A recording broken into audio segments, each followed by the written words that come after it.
Bienvenidas y bienvenidos al podcast de Últimas Noticias. Les habla Elga Malabé desde Caracas, Venezuela. Hoy es viernes 4 de marzo de 2022 y estos son los titulares. El conflicto entre Rusia y Ucrania es bélico, pero también mediático. Alberto Cova, director de contenido de Últimas Noticias, nos da su análisis y el internacionalista Sergio Rodríguez Helfenstein conversa con nosotros para profundizar en las razones del conflicto. En el segmento musical rendimos un amoroso homenaje al músico venezolano Remigio Morochito Fuentes. El enfrentamiento entre Rusia y Ucrania no es solamente bélico, que ya es bastante, sino que también se desarrolla en los medios de comunicación. Nuestro director de contenido, Alberto Cova, nos ofrece un análisis sobre esta guerra comunicacional. Bienvenido, Alberto. Hola, Elga, es un gusto saludarte. También envío mis respetos a la audiencia del podcast de Últimas Noticias.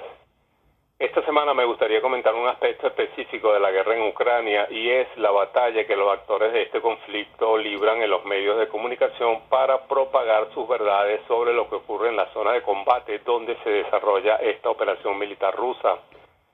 Lo primero que hay que decir de esta batalla es que es sumamente desigual. Se trata del enfrentamiento de monstruos corporativos globales que a través de los medios de comunicación y de la industria del entretenimiento hegemonizan la creación de significado en el mundo contra la limitada capacidad de Rusia de emitir sus posiciones en torno a lo que sucede en Ucrania. Si a eso le sumamos que las cadenas informativas rusas de alcance mundial RT y Sputnik fueron prohibidas en Europa y están siendo bloqueadas en muchos otros lugares del planeta, la conclusión es que los rusos no la tienen fácil en esta confrontación de ideas que se desarrolla en paralelo con el escenario bélico. Tampoco la tiene fácil cualquier medio de comunicación del mundo que pretenda hacer una cobertura a contracorriente de esta poderosa avalancha de contenido propalada por la maquinaria mediática global. Son precisamente los medios hegemónicos capitalistas los que han provocado que en el viejo continente se extienda el odio contra Rusia, mientras ocultan la verdadera naturaleza del régimen de Ucrania, que ha sido utilizado por Estados Unidos para pretender cercar a Rusia y apuntarla con armas nucleares en su propia frontera. Resulta desconcertante que en el viejo continente hoy se vete a Tchaikovsky o se denigre de Dostoyevsky por el simple hecho de ser rusos, y causa repulsión que estos malos sentimientos se enfoquen también hacia deportistas y artistas de esta nacionalidad. En la batalla mediática sobre la guerra en Ucrania, los enemigos de la verdad son poderosísimos, pero las audiencias tienen algunas armas para dar la lucha. Seleccionar muy bien la fuente de información es la principal arma y en ese sentido estaría muy bien desconfiar de las agencias internacionales y valerse más bien de las fuentes directas como son las páginas web y cuentas de redes sociales de cancillerías, gobiernos, embajadas y organismos multilaterales.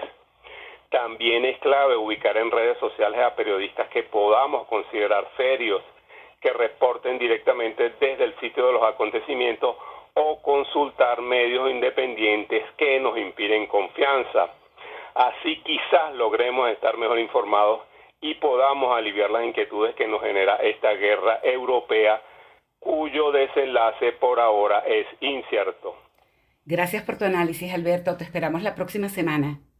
Gracias, Elga. Me despido de ti y de la audiencia. Hasta una próxima oportunidad. En el año 2014 es derrocado el presidente de Ucrania, Víktor Yanukovych, quien tenía buenas relaciones con el gobierno ruso. Este golpe de Estado, conocido como el Maidán, dicen que fue inspirado y aupado por Occidente. Por eso, la intención del gobierno de Volodymyr Zelensky de sumarse a la OTAN se considera una amenaza para Rusia. Conversamos con el internacionalista Sergio Rodríguez Helfenstein para profundizar en las razones de este conflicto. Bienvenido, Sergio. ¿Por qué no se pudo resolver por la vía diplomática? Creo que no se ha solucionado por la vía diplomática porque no ha habido voluntad de solucionarlo por la vía diplomática y no ahora, sino desde hace muchos años. Hay que tener en cuenta que este conflicto se origina en un golpe de Estado,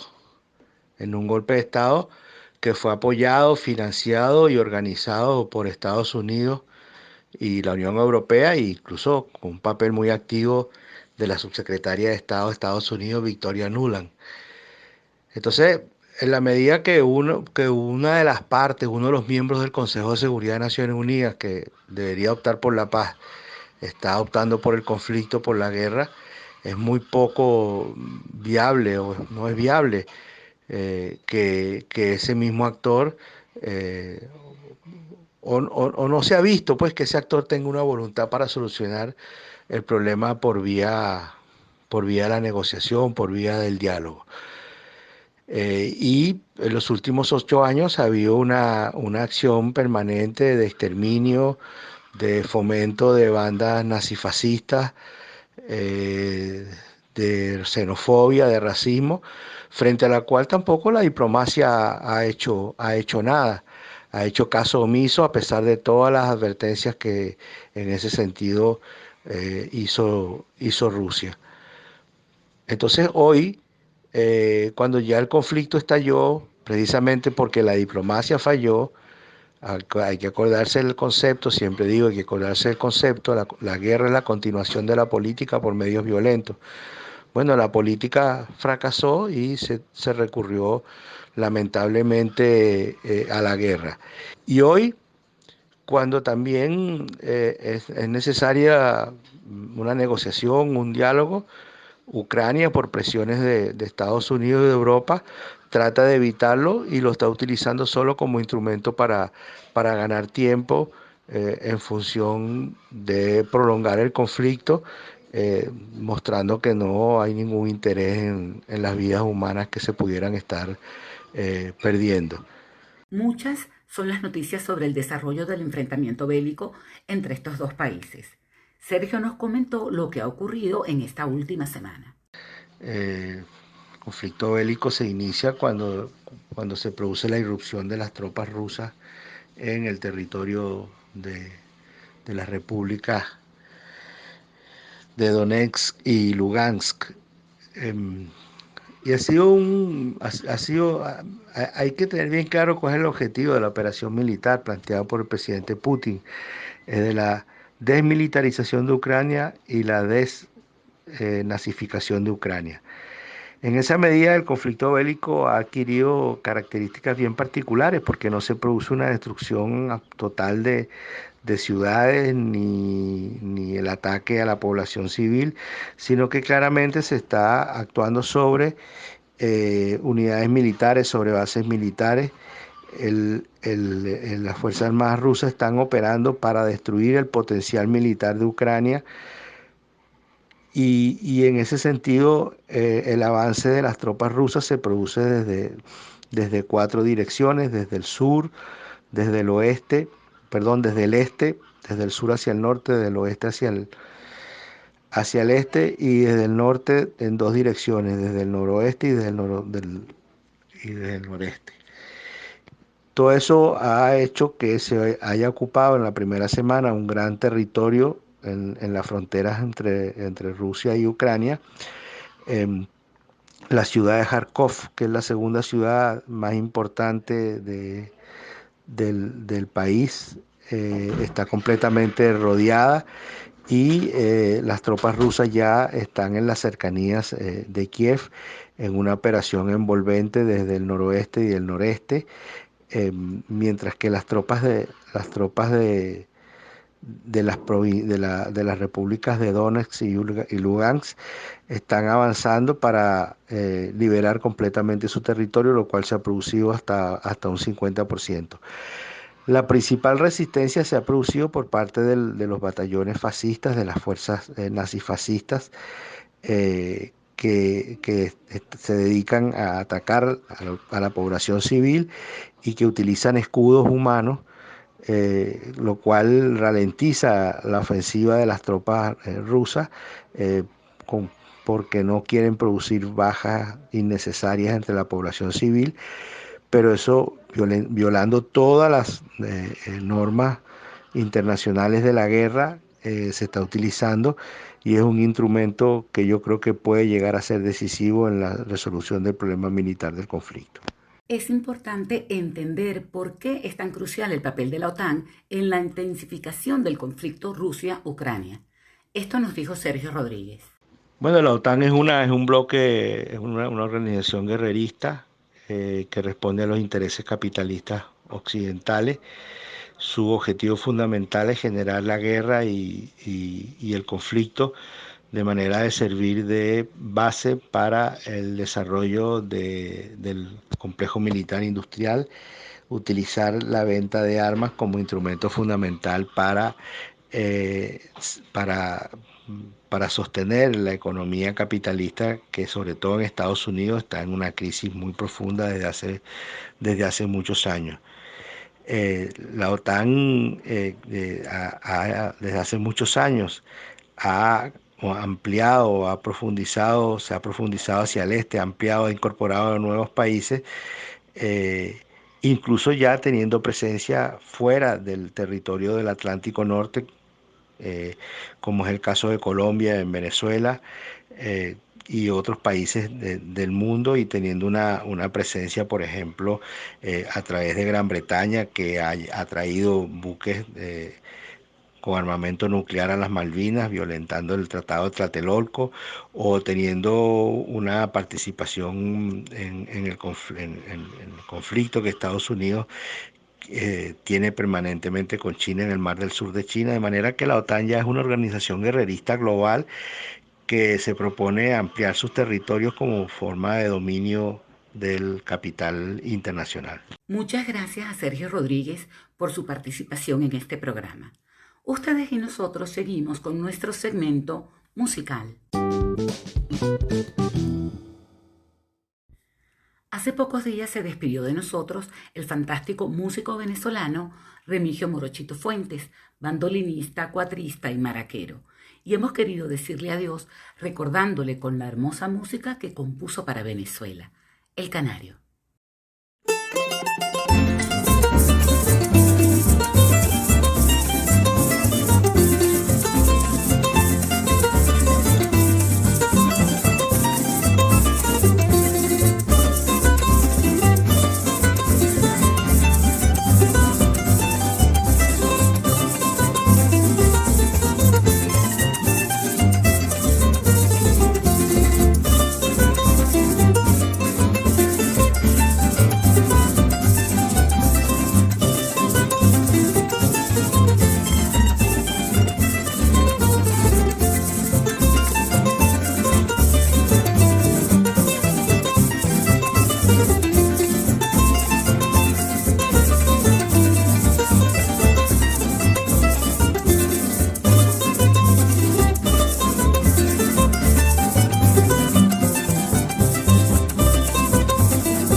con Remigio y su música oriental nos despedimos hasta la próxima semana.